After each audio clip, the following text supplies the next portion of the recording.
सुप्रभात बच्चों। आज हम देखेंगे हिंदी साहित्य का कालक्रम वर्गीकरण कैसे किया गया है और किस आधार पर किया गया है। इस वर्गीकरण को किया है जॉर्ज ग्रीशन ने। हिंदी साहित्य जब से लिखना शुरू हुआ है उससे और अब तक हिंदी काल के साहित्य को 4 भागों में बांटा गया है। आदिकाल, भक्तिकाल, रीतिकाल और आधुनिक काल। सबसे पहला काल है आदिकाल। आदिकाल हिंदी साहित्य का आदिकाल शुरू होता है 1050 ईस्वी से 1350 ईस्वी तक। इसमें रासो साहित्य, वीर रस से पूर्ण रचनाएं और पुटकल रचनाएं सम्मिलित हैं। पुटकल का मतलब है छोटी छोटी रचनाएं जिन्हें किसी भी रचना में बंधित नहीं किया गया है, अर्थात कोई एक बड़ा सा ग्रंथ नहीं बनाया गया है। दूसरा है भक्ति काल। भक्ति काल का आरंभ 1350 से 1650 ईस्वी तक माना जाता है। इस युग को स्वर्ण युग भी कहा गया है। भक्ति काल को 2 भागों में बांटा गया है, निर्गुण काव्य धारा और सगुण काव्य धारा।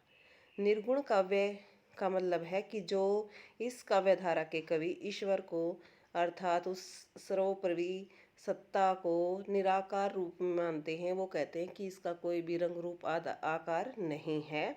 इसके भी निर्गुण काव्य धारा को भी आगे 2 भागों में बांटा गया है।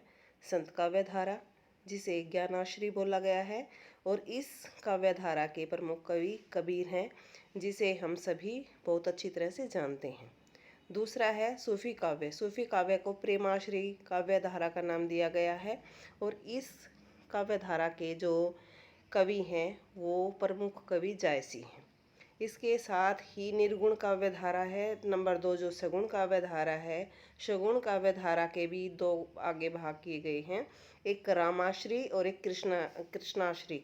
रामाश्री का मतलब जिन्होंने राम का आश्रय लिया है, जिसने राम को अपना काव्य का प्रमुख माना है। इस काव्य धारा के जो प्रमुख कवि हैं तुलसीदास हैं, और कृष्ण काव्य धारा के जो कवि हैं वो प्रमुख कवि सूरदास हैं। इसके बाद आता है रीतिकाल। रीतिकाल का जो समय है वो है 1650 से 1850 ईस्वी के बीच। इसमें बिहारी जो कवि हैं वो प्रमुख कवि हैं। बिहारी ये जो काव्य है रीति काव्य, ये एक दरबारी काव्य है, और इस मतलब जो रीतिकाल है इसमें भी 3 तरह के कवि हुए हैं।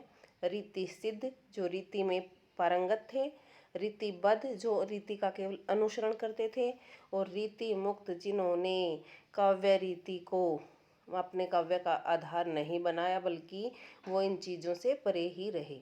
नंबर 4 है आधुनिक काल। आधुनिक काल का शुरुआत होती है 1850 ईस्वी से, अब तक चल रहा है ये। इसमें आधुनिक काल को भी अनेक भागों में बांटा गया है। सबसे पहले भारतेंदु काल। भारतेंदु एक प्रमुख कवि रहे हैं, उसी के नाम के आधार पर भारतेंदु युग का आरंभ मानते हैं, और ये है 1850 ईस्वी से 1900 ईस्वी तक। नंबर 2 है द्विवेदी। महावीर प्रसाद द्विवेदी के आधार पर इसका नाम रखा गया है, और ये युग 1900 ईस्वी से 1920 ईस्वी तक माना गया है। नंबर 3 है छायावाद युग। छायावाद युग का आरंभ माना गया है 1920 से 1935 ईस्वी तक। नंबर 4 है प्रगतिवाद। प्रगतिवाद का जो युग है वो 1936 से 1943 ईस्वी तक माना गया है। और नंबर 5 है प्रयोगवाद। प्रयोगवाद का आरंभ 1943 से 1951 तक माना गया है। नंबर 6 पे आती है नई कविता। नई कविता का आरंभ हुआ है 1951 से, और अब तक कंटिन्यू वो चल रहा है। इसको हम कविता गद्य कविता भी कहते हैं, और 1951 से अब तक नई कविता का युग है। इसे हम गद्य कविता इसलिए भी कहते हैं कि ये कविता है वो जिसे गद्य के अनुसार लिखा गया है।